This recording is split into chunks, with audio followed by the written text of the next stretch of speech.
7.5 பவுன் கொடுத்துட்டு அந்த 5 பவுன் வாங்கியிருக்கிறாங்க மாடலுக்காக. மாடலுக்காக 7.5 பவுன் கொடுத்துட்டு 5 பவுனா? ஆமா. என்ன கொடுமை சரவணனது.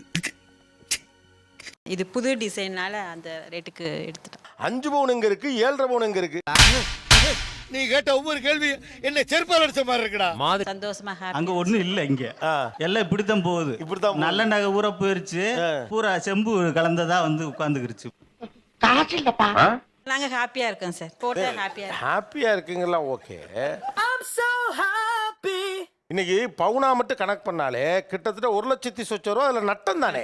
எனக்கு மனசே கேட்கல. பிடிச்சதுக்கு 4 பேர் பார்க்கப்ப நீ நல்லா இருக்கு, சூப்பரா இருக்கு, இந்த மால் எங்க எடுத்த அப்படின்னு கேட்கும்போது அந்த 1,00,000 ரூபாய் அடி ஆயிடும். கூட்டி கழிச்சு பால் கணக்கு சரியா இருக்கும். அவங்க என்ன சொன்னாங்க, இப்ப அது பாட்டு பொட்டிக்குள்ள தூங்கிட்டு இருந்துச்சு, 4 பேர் பார்த்து நல்லா கௌரவமா இருக்கு, அதுக்கு அது 1,00,000 அடியானது ஓகே தான்ங்கறாங்க. கௌரவம்னு என் கௌரவத்தையே ஆரம்பிச்சிட்டீங்களா?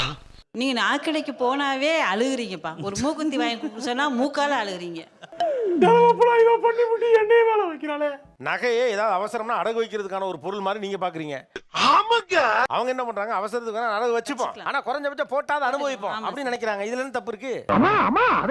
பொண்ணுக்கு தானேன்னு சொல்லிட்டு நல்லா பார்த்து வாங்குவோம். வாங்கிட்டு வந்துட்டு அப்படியே அவங்க யூஸ் பண்ணுவாங்க. பொண்ணுக்கு போடவே மாட்டாங்க. இப்போ வந்து சொல்லிட்டு போச்சு. குண்டு பைப்ல எப்படி கோர்த்து விடுது பாரு. அவங்க என்னது சொல்ல, நான் சொல்றேன், அத பிள்ளை போட்டா உங்களுக்கு கௌரவம் கிடையாது. ஒரு பொண்டாட்டி அவங்க போட்டு போனா தான் உங்களுக்கு கௌரவம். அதானமா? அதானடா? அதேதான். அதானா சார்?